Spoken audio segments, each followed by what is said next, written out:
Yo, yo, je vous gueule dans les oreilles. Voilà, j'arrive, je vous gueule dans les oreilles parce que je me suis rechargé en café. Attendez, bougez pas. The coat with the red right hand. Eh ben ça veut dire que il a saigné sur sa main droite. Bougez pas. Bougez pas. Hop, hop, hop. Salut à tous, c'est Karim Debache avec les cheveux gras aujourd'hui, tiens, avec mon nouveau style cheveux gras. Voilà, c'est naturel, un petit effet mouillé à la force du sébum. J'espère que vous allez bien, j'espère que vous êtes en forme. Je vous fais des gros bisous. Je vais peut-être soit baisser le son massivement de notre ami Nick Cave avec ses amis les mauvaises graines, les bad seeds, pour que vous puissiez m'entendre à peu près correctement quand même. Ça serait la moindre des choses. J'espère que vous êtes en forme aujourd'hui. Alors j'ai remercié tous les gens là qui ont sub ou pas. Non, il y a quelqu'un que j'avais pas vu. Espèce de petit mec qui fait des subs en scred. Alors c'est ton 2e mois d'abonnement, Rouco. C'est fort sympathique. Merci beaucoup à toi pour le sub que tu viens de me donner. Que tu accompagnes d'une question. Tu me dis « Salut Karim ». Déjà salut. Pourquoi quand un film est considéré comme mauvais, on donne la faute au réalisateur, mais pas au mec qui a écrit le scénario ? Alors, étant donné que tu payes pour cette question, je suis obligé de t'y répondre. Alors, ça peut être un peu long, mais de fait, alors en fait, le pull sans le cordon, évidemment, ce célèbre pull, absolument super stylé sans le cordon. En fait, ça a à voir avec ce qu'on appelle la spécificité du médium. C'est-à-dire qu'on considère qu'un scénario n'est pas un film terminé, ce n'est pas une œuvre, c'est un outil de travail qui est construit pour la création. C'est le film, en fait, qui est l'œuvre qui donc est comprise et jugée par les gens dont le travail est de la comprendre et la juger. Par conséquent, en fait, ce qu'on juge, c'est le travail de la personne qui, est considérée comme l'auteur du film. Et de fait, l'auteur du film est celui qui crée le film en utilisant donc ce qui est spécifique au médium qu'il utilise, dans lequel il officie, à savoir là le cinéma, étant donné que l'écrit n'est pas le spécifique au médium du cinématographe. On considère que c'est le réalisateur, donc le cinéaste, celui qui pense, disons, le découpage technique qui chapeaute tout en fait. L'idée, c'est que lui supervise un peu tout et c'est pour ça donc on considère que l'auteur d'un film est son réalisateur et non pas son scénariste, qui lui fournit une base de travail qui est une continuité dialoguée qui contient toujours des dialogues et des didascalies, mais qui la plupart du temps, même si c'est pas le cas toujours, mais qui en tout cas souvent, en tout cas n'est pas tenu de contenir des indications sur comment filmer les événements qu'il décrit. Voilà, c'était ma réponse. C'est pas un peu plus depuis le nouvel Hollywood de mettre le réal en avant ? Non, parce que déjà, de toute façon, même bien avant le nouvel... Alors après, si tu veux pas... la théorie des auteurs, c'est un truc qui est né avec Jean Becker et François Truffaut ce film qui est... comment ça s'appelle ? Que je connais très bien parce que j'avais la VHS quand j'étais petit, jusqu'au moment où le magnétoscope de mon grand-père l'a bouffé. C'était à l'époque où les films pouvaient se faire dévorer par les magnétoscopes, mais c'était sur Alibaba et les 40 voleurs du coup de Jean Becker que cette théorie a été signée. Je crois que c'est dans les cahiers du cinéma, si je ne m'abuse, mais en tout cas oui, ça date du coup d'avant le nouvel Hollywood, qui est un mouvement typiquement rattaché aux années 70. Mais même avant ça, en fait, on considérait déjà à peu près le réalisateur comme quand même à peu près l'auteur du film, pas depuis toujours, mais parce que aussi pas au profit des scénaristes spécialement, mais parce qu'on considérait que la production, les films étaient des films aussi de studio très souvent, notamment à Hollywood, quoi. Mais alors attends, juste je remercie également Irfan qui me dit coucou ici, mes respects chers présentateurs de contenu vidéastique, c'est tant fantastique. C'est tant fantastique Things Not. Alors la fin de ton message n'a pas été compris, mais c'est ton 3e mois d'abonnement et il y a un coucou, donc je te renvoie un coucou. J'espère qu'il tapera contre un arbre. C'est une référence à Gabriel Knight dont on se fout complètement. Et je te remercie pour tes respects. Je t'en renvoie en effet miroir. Champilouve, merci aussi à toi pour tes 3 mois d'abonnement. C'est absolument adorable. Mais donc avant les cahiers du cinéma et Truffaut, mais non, mais c'est juste que ça a théorisé, disons en fait, c'est surtout Jean Becker, enfin du coup le Fernandel, ça a juste théorisé le fait que du coup une œuvre devrait être comprise dans le cadre de la filmographie de son réalisateur. C'est plus ça en fait le truc. Mais avant ça, on considérait déjà que les réalisateurs étaient plus ou moins les créateurs du film, quoi. Ou en tout cas, si c'était pas le cas, c'était pas au profit forcément des scénaristes. RJK original, que me dis-tu ? Salut Karim, je mets souvent tes lives en rediff en fond sonore à la maison. Et avant-hier, j'entends ma fille de 2 ans et demi dire « C'est moi, Gabriel Knight ». Pardon. Voilà. Je suis absolument Vidatastic, c'est en fantastique sur un air de Shaggy. Je comprends mieux, mais en fait, j'ai pas l'instru. Mais c'est hyper gentil du coup, Irfan. Je te fais des gros bisous. Que me dites-vous que me dites-vous de sympathique? Vous me dites bonjour, je suis dans le lurk régulièrement. Ce mois-ci, j'ai les moyens de soutenir. Mais voilà, grand soutien et grande fan de ton travail de manière générale, me dit Champilou. Merci beaucoup à toi. C'est extrêmement gentil de ta part. Ne t'inquiète pas, si tu n'as pas les moyens, ce n'est pas grave du tout. Tu n'es pas obligé de donner des thunes. Là, le fait que tu suives le contenu est déjà hautement sympathique. Et quand bien même tu ne le ferais pas, je te respecterai en tant qu'être humain. Voilà, Mobius, merci beaucoup à toi pour ton immense générosité. Tu as déjà offert 40 abonnements sur cette chaîne. 40, c'est absolument gigantesque. Et là, tu en offres 5. Donc, c'est hyper cool.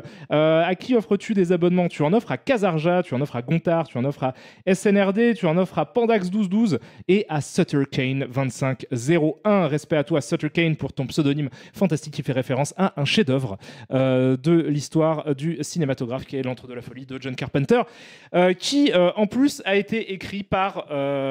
comment s'appelle-t-il?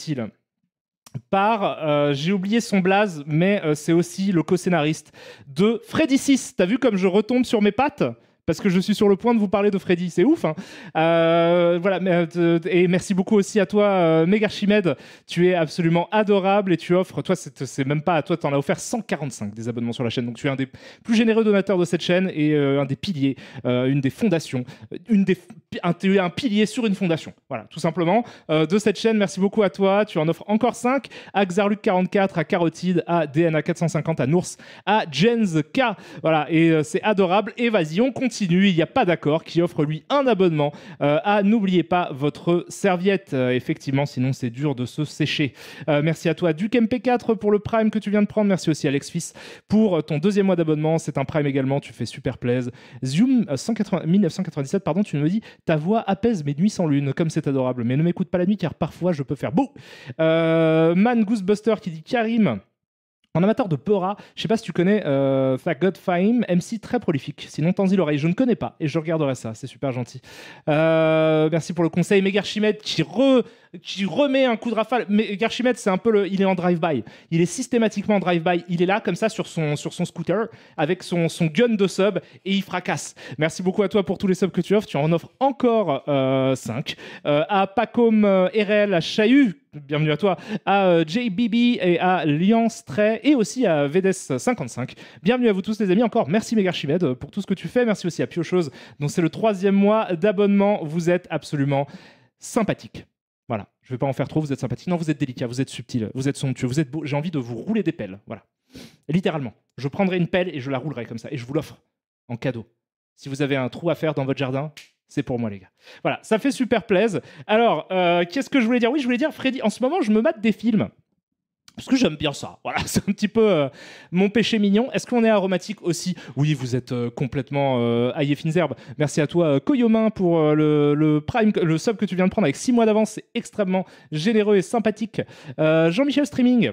Tu as un pseudonyme tout à propos. Tu me dis salut Karim, je suis des lives, mais que dans les VOD. Maintenant que je suis là, petit coucou et merci pour tout ce que tu fais. Merci à toi. Je t'embrasse très très fort.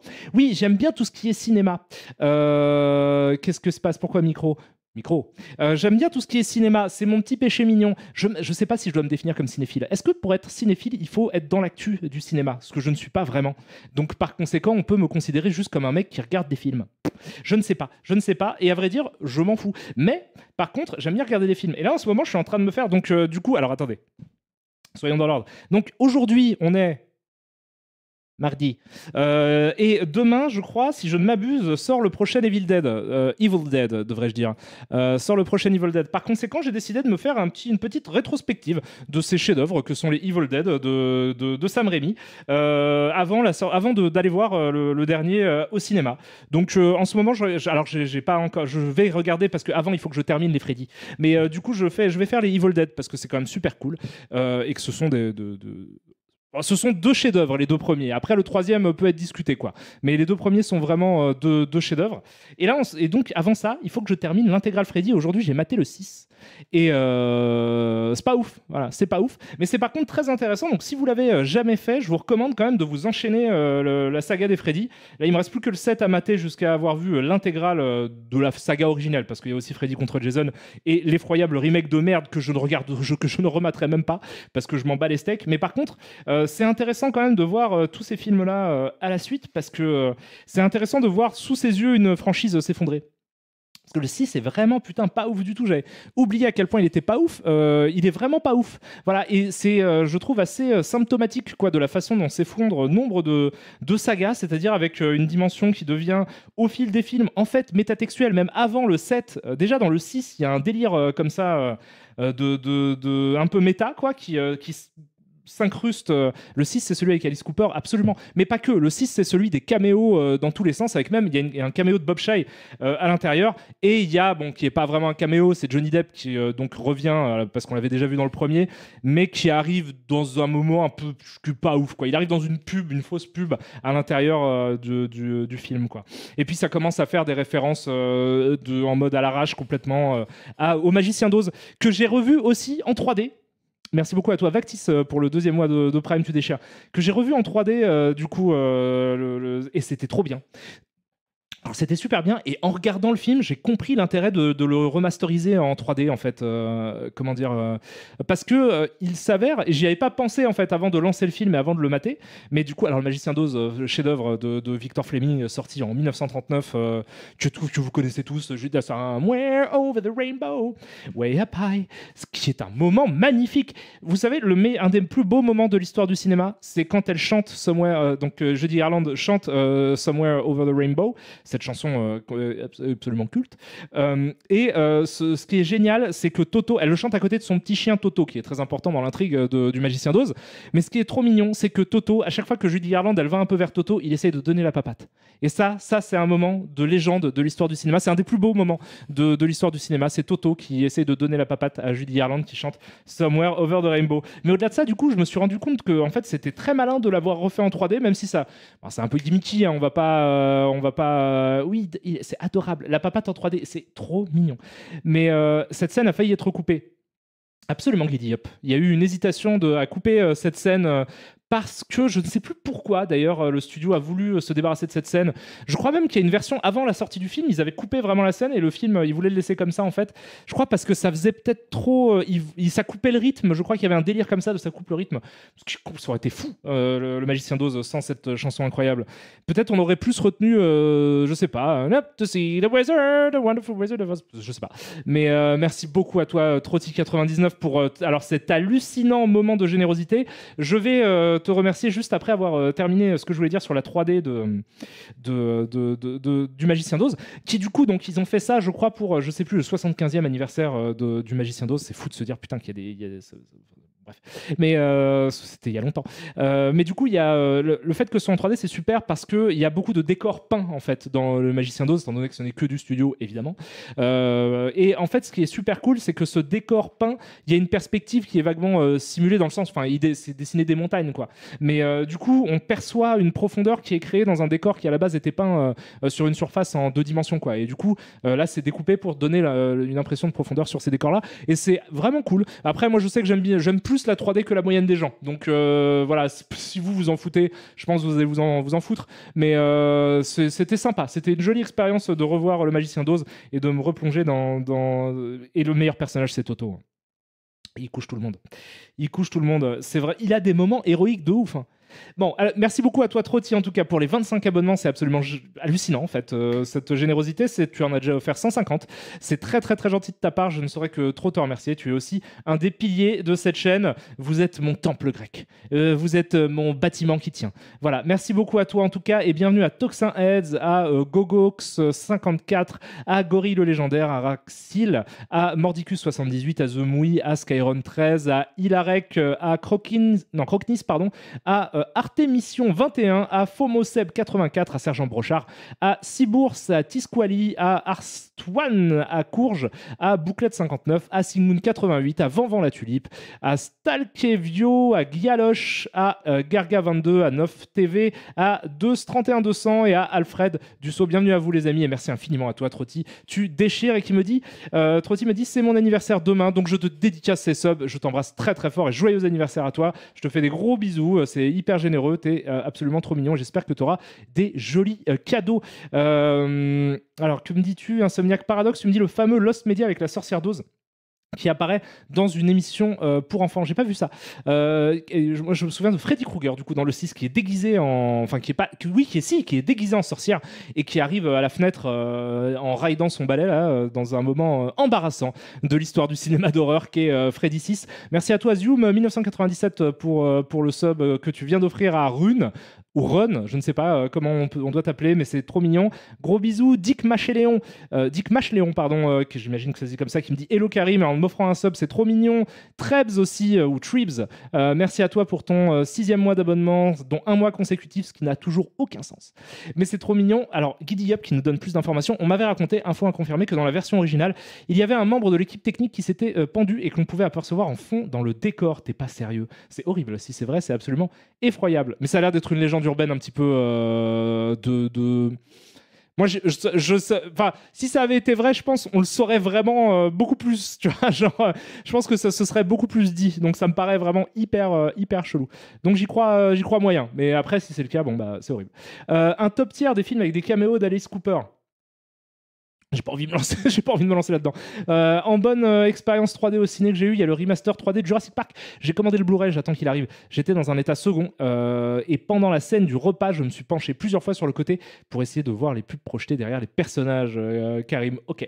Donc tu devais être effectivement complètement fracasse. Ça fait plaisir. Bah, je te dirais, je crois pas l'avoir vu en 3D quand il est ressorti au cinéma. Mais là, j'ai commandé le Blu-ray, donc maintenant que je peux lire les Blu-ray 3D, parce que ma PS5 ne suffisait pas. El Café. Merci à toi, Avod51, pour le 8e mois d'abonnement, dont un mois consécutif. Ça n'a toujours aucun sens. Plume le chat qui me dit Karim fake debunk par François Torel et Axolot il y a quelques années. Oui, voilà, bah, ça m'aurait étonné quand même. Ça m'aurait étonné de ouf. Donc voilà, donc je voulais en fait juste vous conseiller effectivement de vous faire la saga Freddy, qui est quand même une saga importante de l'histoire du cinéma d'horreur.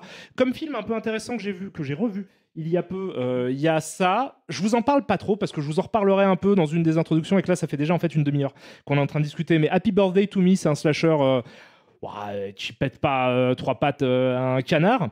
Mais c'est rigolo parce que la Final Girl, l'héroïne de ce film, c'est Marie dans La Petite Maison dans la Prairie. Voilà, que vous pouvez peut-être reconnaître ici. C'est elle en tout cas.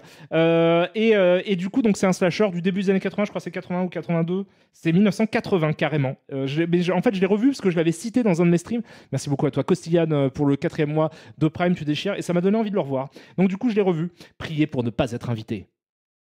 Paradoxal, alors qu'on aime bien être invité pour les anniversaires. Ce film est réalisé donc par J. Lee Thompson, qui accessoirement est aussi le réalisateur des Nerfs à vif, donc l'original qui donnera le remake de Scorsese. Voilà, c'est un film qui est sympa pour les fans de slasher qui ont envie de les voir un petit peu tous.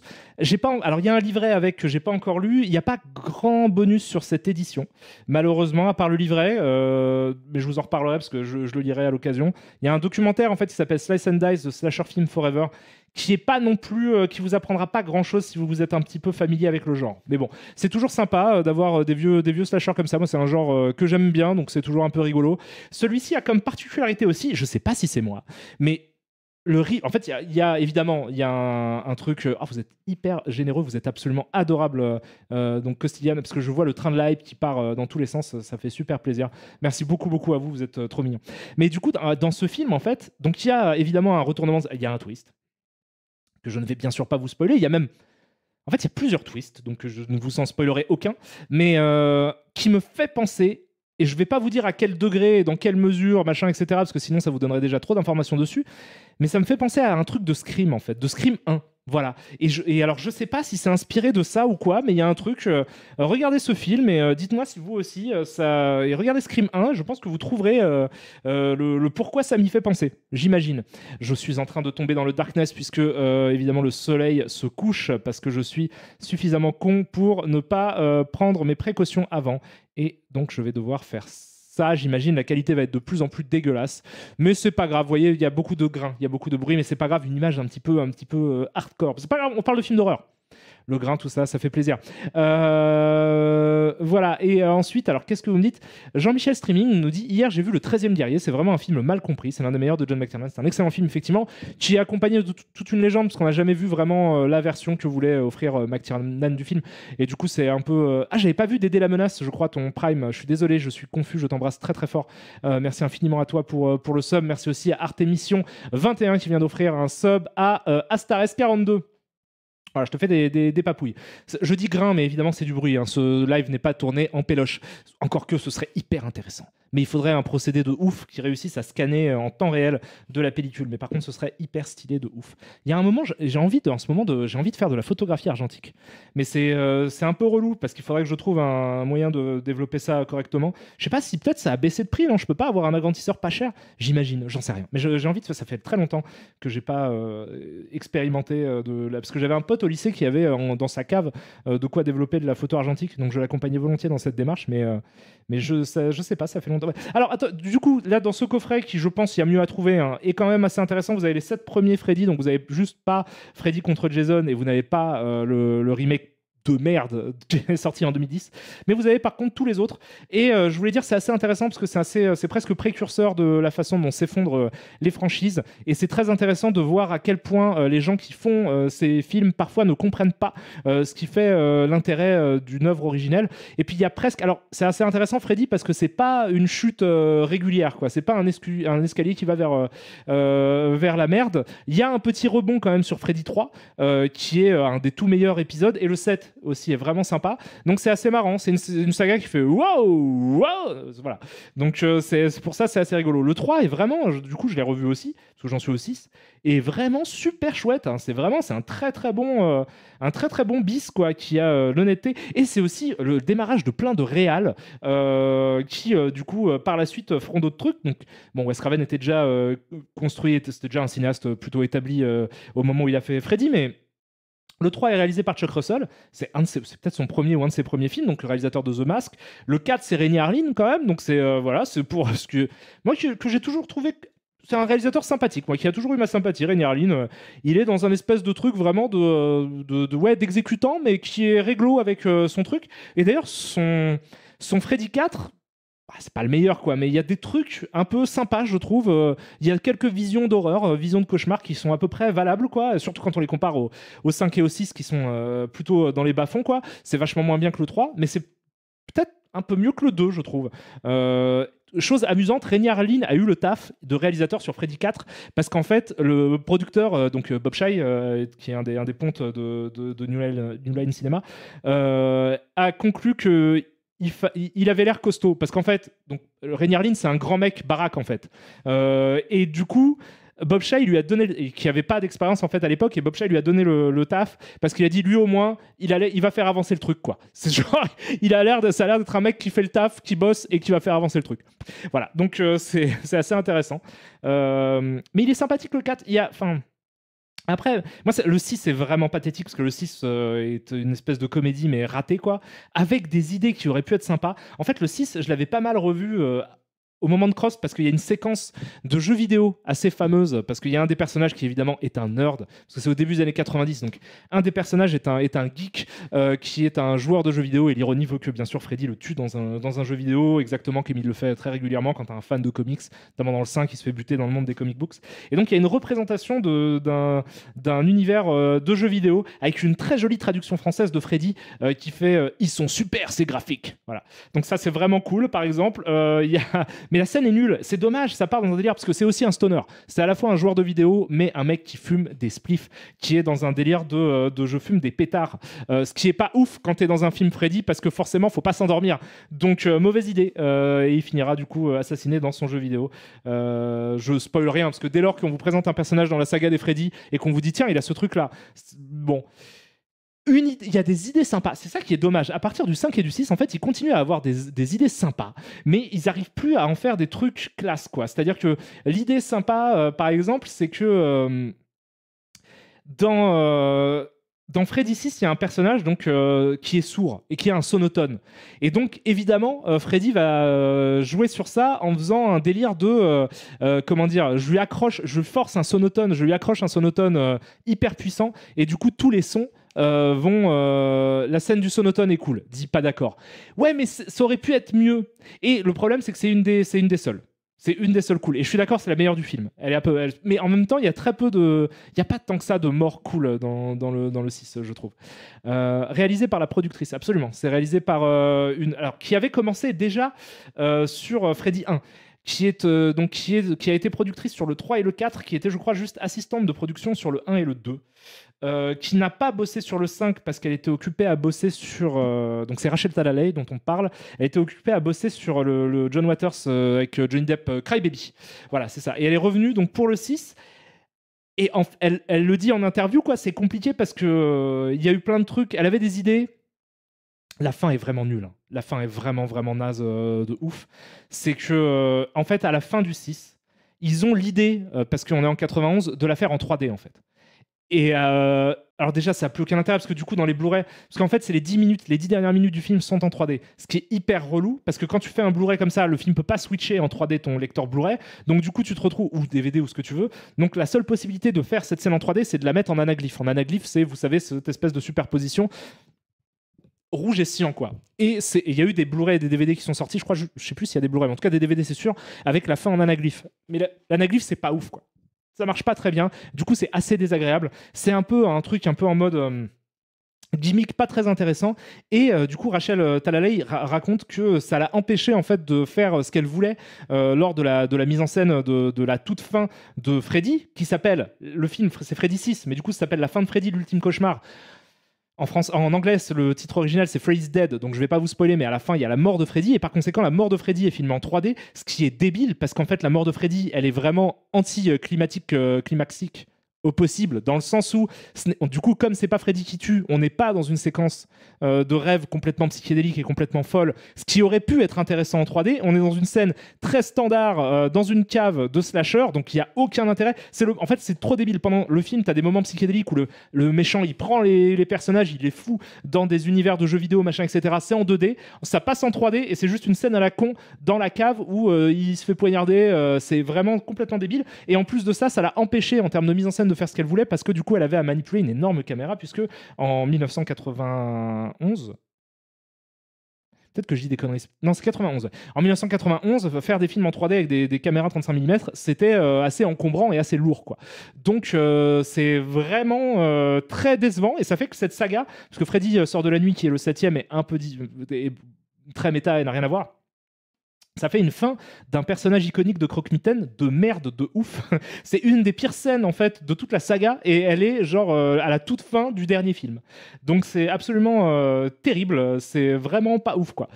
Voilà. Mad God, est-ce que je l'ai vu? Oui, et j'en parlerai puisque, alors je ne sais pas quand, mais c'est quand il y a une projo à laquelle je pourrais malheureusement pas participer qui va se faire, mais ça va être super et je vous en reparlerai, mais je sais pas juste quelle date c'est, mais donc Mad God, pour ceux qui savent pas, c'est le film de Phil Tippett, mais je ferai un live peut-être spécial en fait. Mad God, c'est samedi.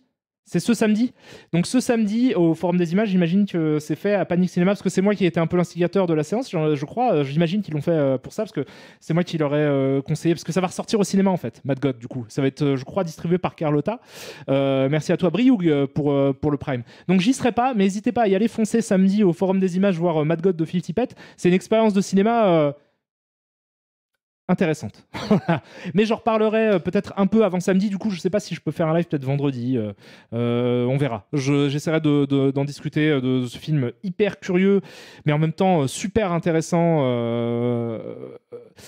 Alors, Brioux, je t'ai remercié. J'ai un message qui me dit: t'es passé vite fait sur Evil Dead, mais que penses-tu de la version de 2013? Alors, je suis.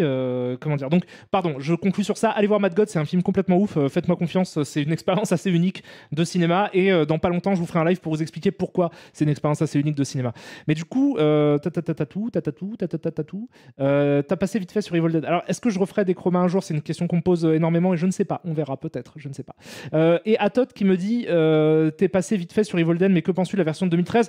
Donc, je disais, du coup, j'ai comment dire, love and hate relationship. Il faut que je le revoie. Je l'ai vu juste à sa sortie. Et il y a des trucs que j'ai trouvé pas ouf, il y a des trucs que j'ai trouvé pas mal. Si je ne m'abuse, c'est le réalisateur de Don't Breathe qui a fait le Evil Dead des années 2010, que moi j'aime beaucoup en fait. Don't Breathe, je trouve que c'est vraiment pour le coup un bon film d'horreur vraiment cool quoi. Mais Evil Dead, ça m'a saoulé. En plus, c'est encore un remake qui reprend le nom de l'original, machin, etc. Donc il y avait des trucs un peu saoulants. Il y avait aussi des jolis moments intéressants de mise en scène. Merci beaucoup à toi, Hug the Bug 38, qui me dit toujours autant d'amour. Écoute, je prends tout cet amour et je te le renvoie en plein dans le nez. Alors, en fait, le problème que j'ai avec Evil Dead, c'est que je considère. Vous dites Evil, moi je vous respecte, donc respectez-moi, quelle que soit la façon dont je le prononce. C'est que je trouve vraiment qu'en fait les deux premiers sont des chefs-d'œuvre. C'est-à-dire que même pas en fait, parce que le deuxième est souvent cité comme une espèce d'œuvre majeure de l'histoire du cinéma d'horreur, mais en fait il faut vraiment revoir le premier pour considérer à quel point le film est ouf. Moi j'adore le premier en fait en vrai aussi. Alors oui c'est moins bien que le 2. Et merci beaucoup à toi Aléadar pour le sub adorable, c'est ton 8e mois d'abonnement, c'est absolument énorme. C'est pas en fait c'est comme le Parrain 2. Evil Dead 2, c'est rare de trouver des avis comment dire, dissonants sur le fait qu'il est plus réussi que le premier. Et oui, je trouve qu'il est effectivement plus réussi que le premier, qui pousse le délire encore plus loin. Pour moi, Evil Dead 2, c'est un des plus grands films d'horreur de tous les temps. Hands down, c'est un des meilleurs trucs qui soit sorti dans ce genre-là, en tout cas, de très loin. Mais ça veut pas dire que le premier, c'est pas un truc de ouf. Le premier, c'est vraiment, vraiment un monument du cinéma d'horreur. Et en fait, par rapport au deuxième, il a quand même ce ton beaucoup plus sérieux. Et c'est d'autant plus prodigieux qu'en fait, le 1 arrive de nulle part. C'est-à-dire que le 1, c'est quoi? C'est 81. Donc c'est avant Freddy, hein. C'est 3 ans avant le premier Griffe de la Nuit. Et les deux sont un peu liés parce qu'il y a une référence à Wes Craven dans Evil Dead, maintenant que j'y pense. Parce qu'il y a un poster de La Colline à des yeux dans la cave où il trouve le Book of the Dead. Mais du coup, voilà, en fait, il y a un truc qui est de l'ordre vraiment du prodige. En fait, je trouve que le 1, il est prodigieux parce que quand tu comprends les conditions dans lesquelles ça a été fait, c'est-à-dire avec un budget qui, je crois, est de l'ordre de moins de 500 000 $. Je ne pourrais plus vous dire exactement, il faudrait que je me renseigne. Mais de toute façon, je me renseignerai parce que je ferai des lives. À mon avis, je ferai un Desork sur les jeux vidéo Evil Dead parce qu'il s'avère qu'il y en a eu beaucoup et que le premier jeu vidéo Evil Dead est peut-être la première adaptation de film en jeu vidéo, en tout cas une des premières adaptations en jeu vidéo, et qu'il est sorti avant le 2. Parce que le 2 date de 87, 89, date de la fin des années 80. Je sais plus exactement, j'ai plus mes dates. Mais je suis con, j'ai le Blu-ray. Attendez, bougez pas. Je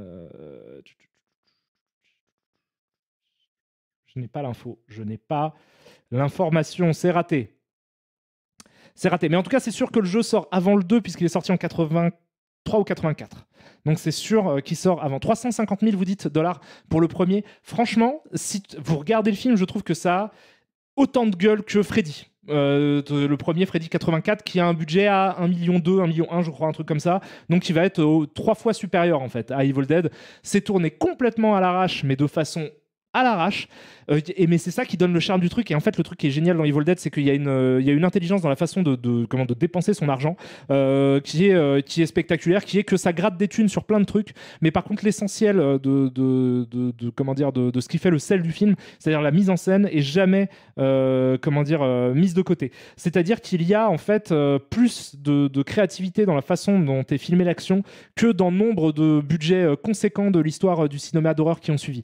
Et en fait, le problème avec le Evil Dead Remake, mais il faudrait vraiment que je le revoie parce que j'ai pas envie de trop de cracher dessus non plus, parce que je me souviens de moments où je me suis dit, ça c'est réussi et tout, mais je trouve qu'en fait c'est dur d'être plus créatif que Sam Raimi, même lors du premier Evil Dead. C'est-à-dire, au-delà de ce qu'il fait dans le 2, qui là est complètement ouf et dépasse un petit peu les limites de ce que tu peux imaginer. Déjà, je trouve que dans le 1, en fait, il y a un délire qui est complètement barré, quoi, qui est que c'est vraiment mis en scène, mais avec une... Alors peut-être il y a des gens qui vont trouver ça un peu ostentatoire, ou je sais pas, un petit peu maniéré, j'en sais rien, mais moi, je trouve qu'en fait, il y a une intelligence sur ce que tu dois faire ressentir au spectateur. Bon, il y a quelques petites incohérences peut-être dans la façon dont c'est filmé, j'en sais rien, faudrait que je revoie correctement le film.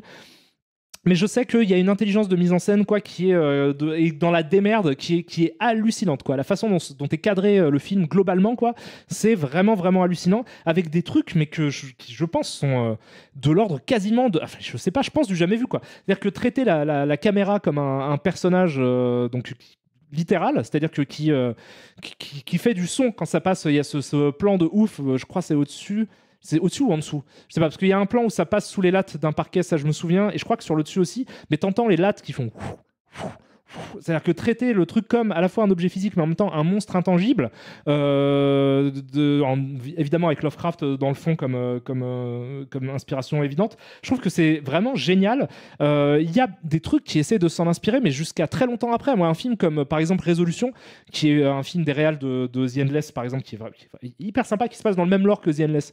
Et ça doit énormément à Evil Dead, non seulement dans le côté cabane perdue, machin, etc., mais aussi dans la mise en scène et l'idée de la représentation comment dire, de la créature, quoi, du méchant, du monstre, qui est en fait littéralement le cinéma. Quoi. Il y a ce délire-là dans Evil Dead et qui du coup lui permet de justifier presque instinctivement le fait que la caméra à tous les droits peut tout se permettre du fait que c'est une créature comment dire intangible.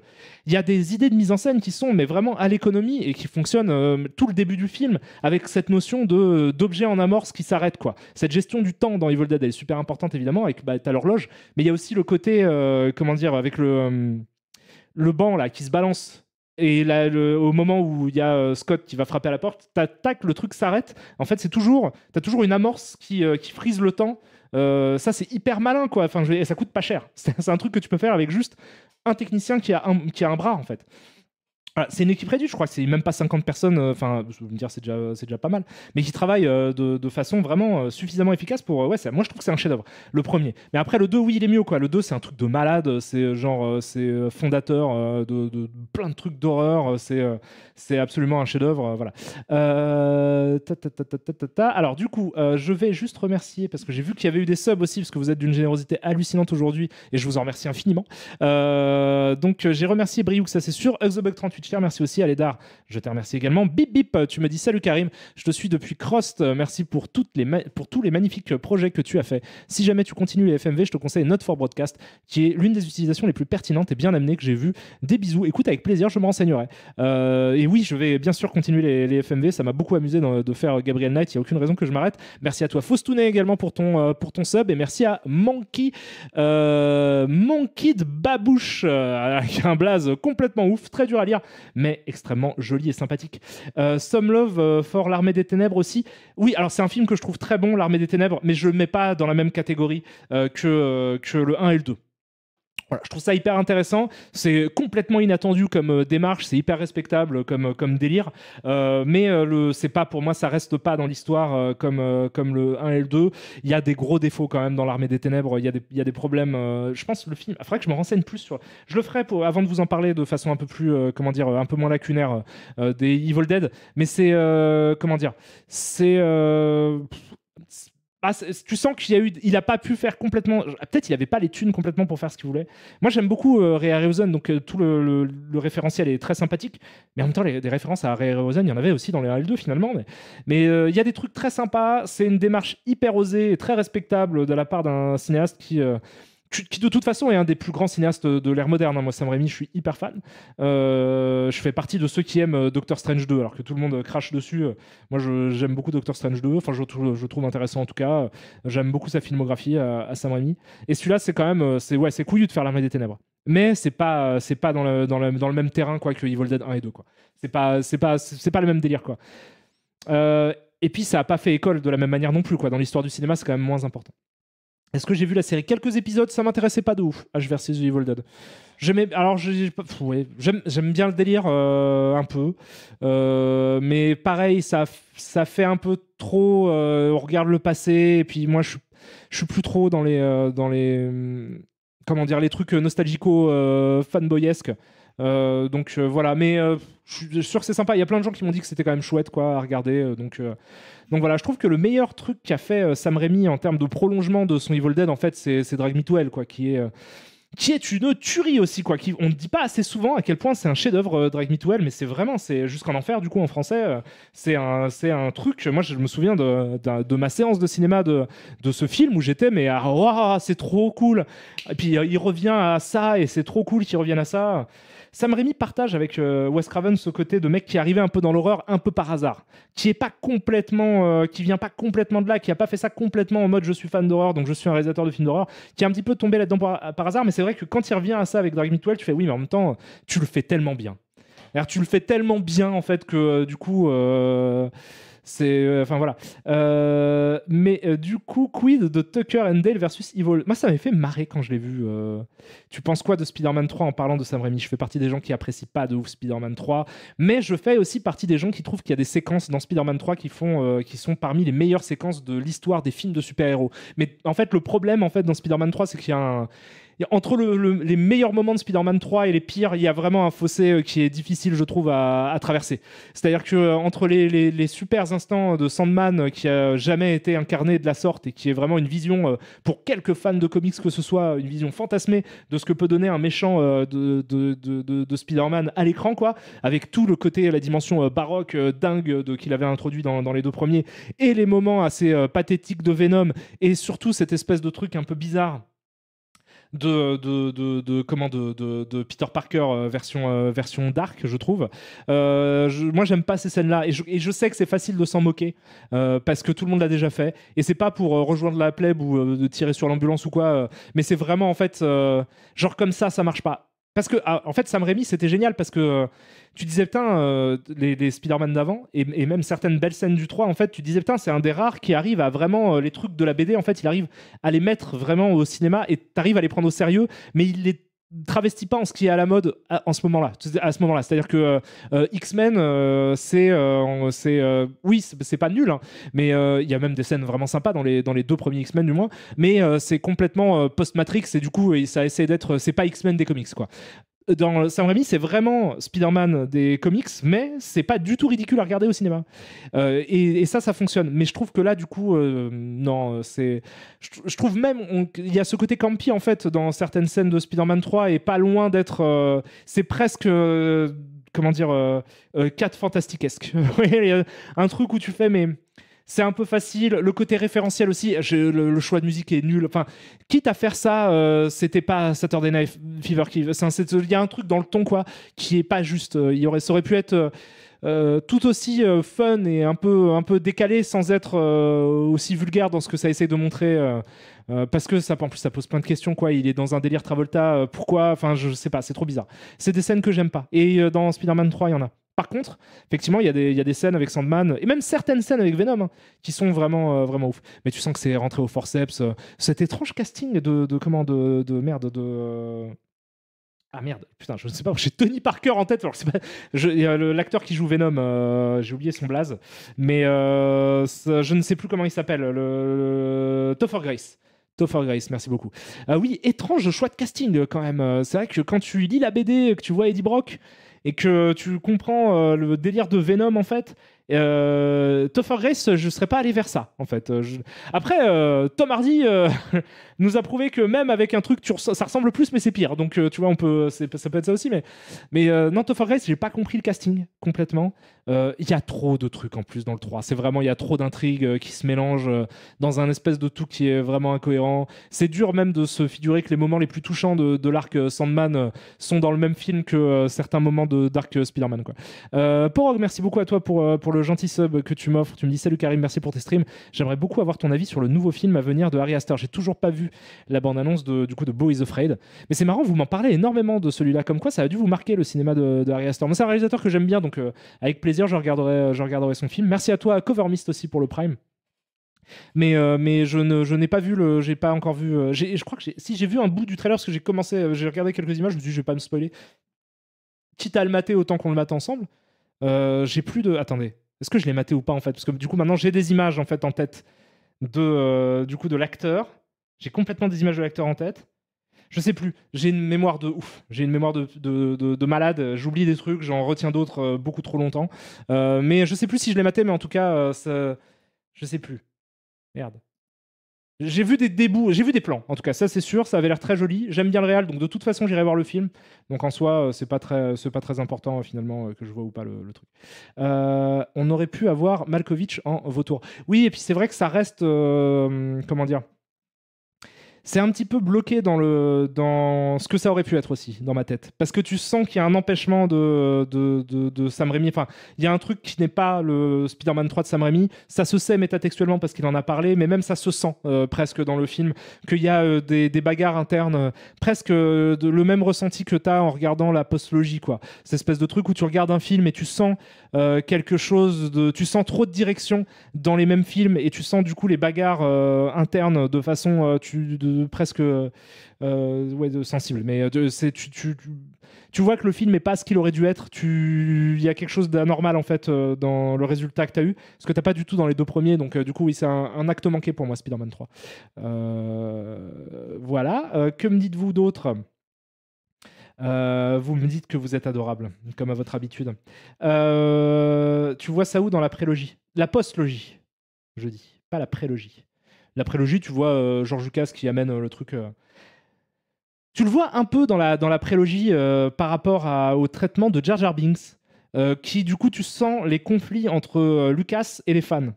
Tu sens cette espèce de tiraillement entre il veut faire un truc avec le personnage, mais tu sens qu'il n'a pas le droit de le faire, donc il va faire autre chose. Il y a un peu ça, mais beaucoup moins que dans la postlogie, où la postlogie c'est vraiment un témoignage de son époque. C'est-à-dire ça ne dit rien sur les mythes, ça ne dit rien sur de façon globale sur le monde, quoi. Ça dit juste des trucs sur les conflits internes à ce moment-là chez Disney.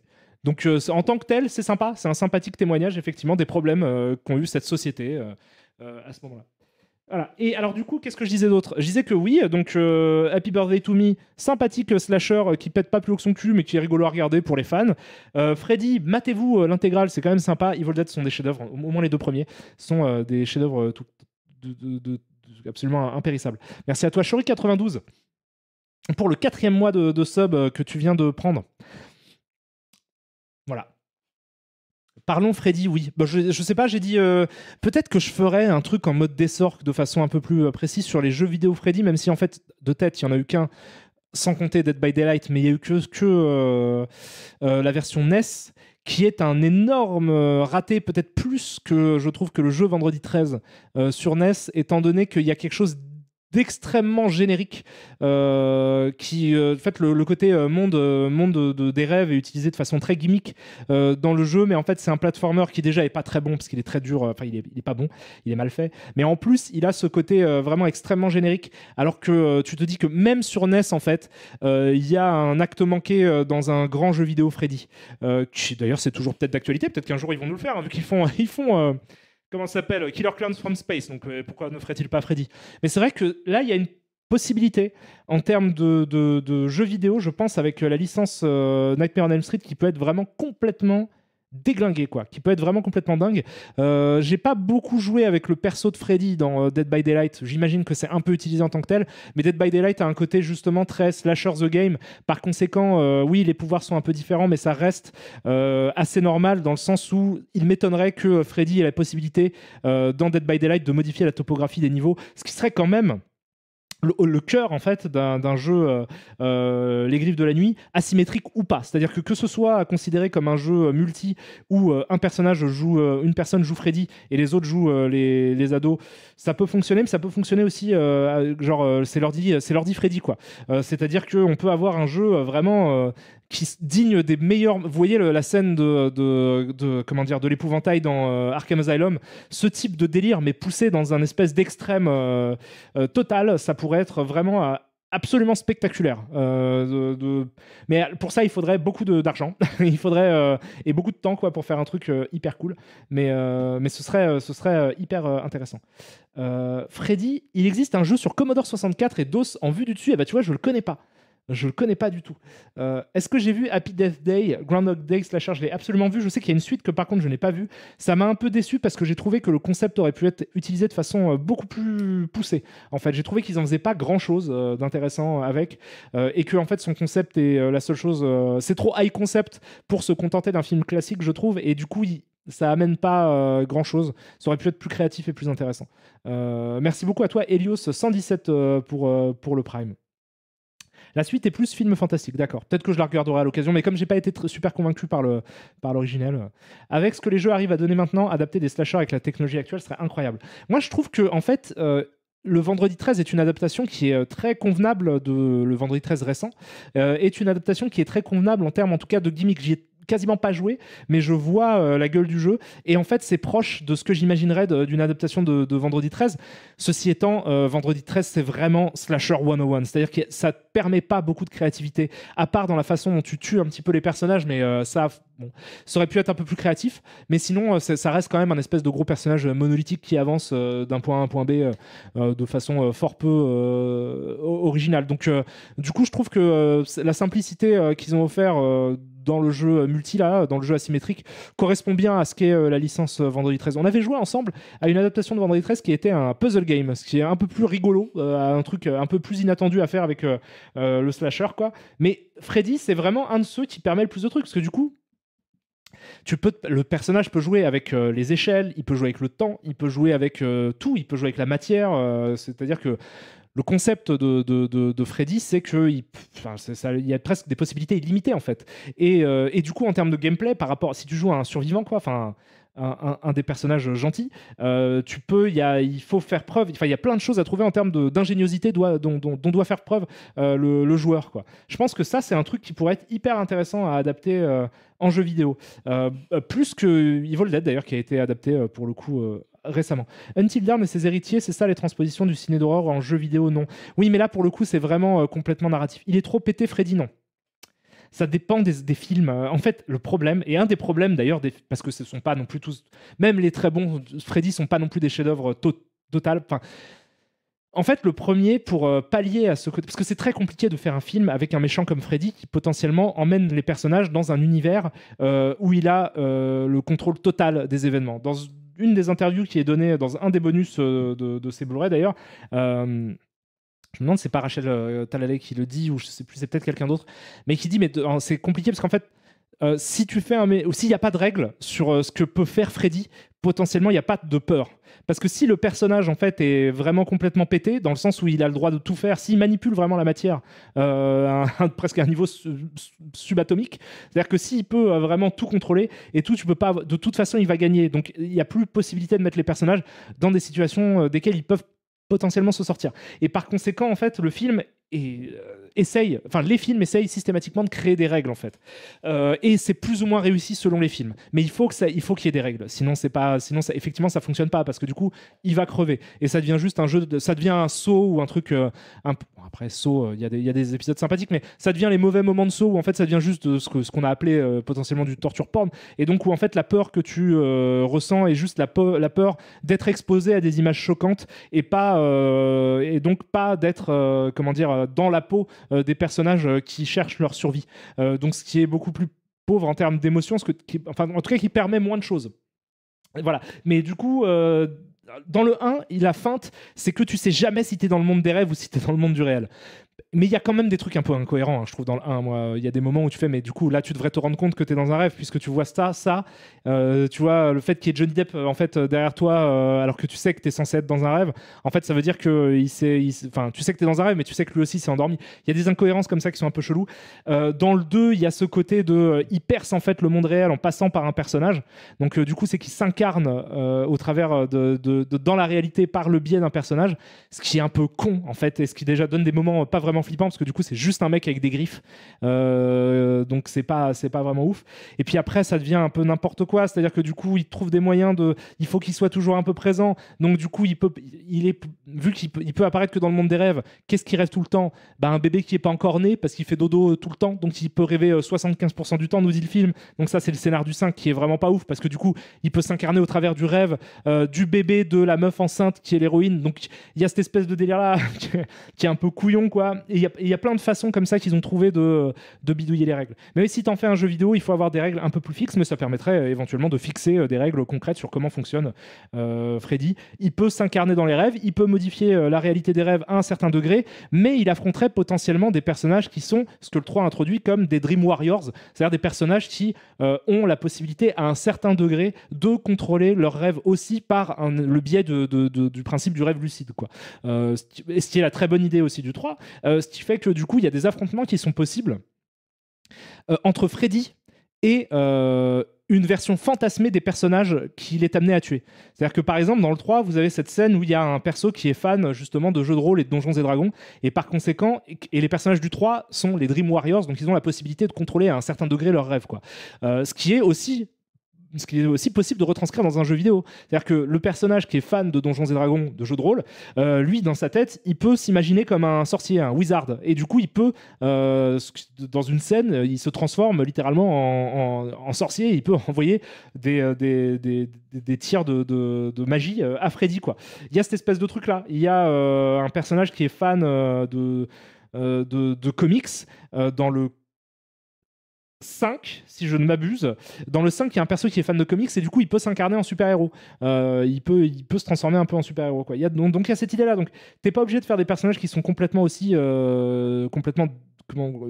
dénués de pouvoir. Tu peux aussi t'amuser avec ça, ou eux aussi peuvent avoir leur mot à dire sur le réel qui les entoure. Donc voilà. Mais en tout cas, ce serait un concept intéressant. Vous voyez, de faire des bons jeux, Freddy, ça peut être intéressant. Après, la licence est un petit peu tombée dans l'oubli. Je pense que il y a très peu de gens qui s'intéresseraient à ça. À part moi, voilà. Loki Chronos, merci beaucoup à toi pour ton sub, c'est hyper gentil. Je vais regarder si j'ai pas oublié des gens. The Potiron aussi, merci beaucoup à toi, je t'embrasse très très fort. C'est absolument choupinou. Gouvernateur, tu me dis, tu penses quoi d'un Freddy où il s'incarnerait en Bernard-Henri Lévy et il fait le jour et la nuit pour détruire le monde, mais ça marche pas parce que personne ne le regarde. C'est pour un ami. Ça peut être intéressant. Ça peut être sympa. Au fait, vu qu'on parle d'horreur, tu penses quoi des films Hellraiser? J'en ai de très bons souvenirs. Ça fait hyper longtemps que je les ai pas vus. Pour le coup, les Hellraiser, mais dans ma tête, ce sont des très bons films d'horreur. Ça fait 1h09 qu'on est en train de streamer et je n'ai toujours pas commencé. Donc, est-ce que... Parce que d'habitude, on commence par regarder un petit peu ce qui se passe sur le monde de YouTube. On parle un petit peu de ce qui se passe, mais là, après,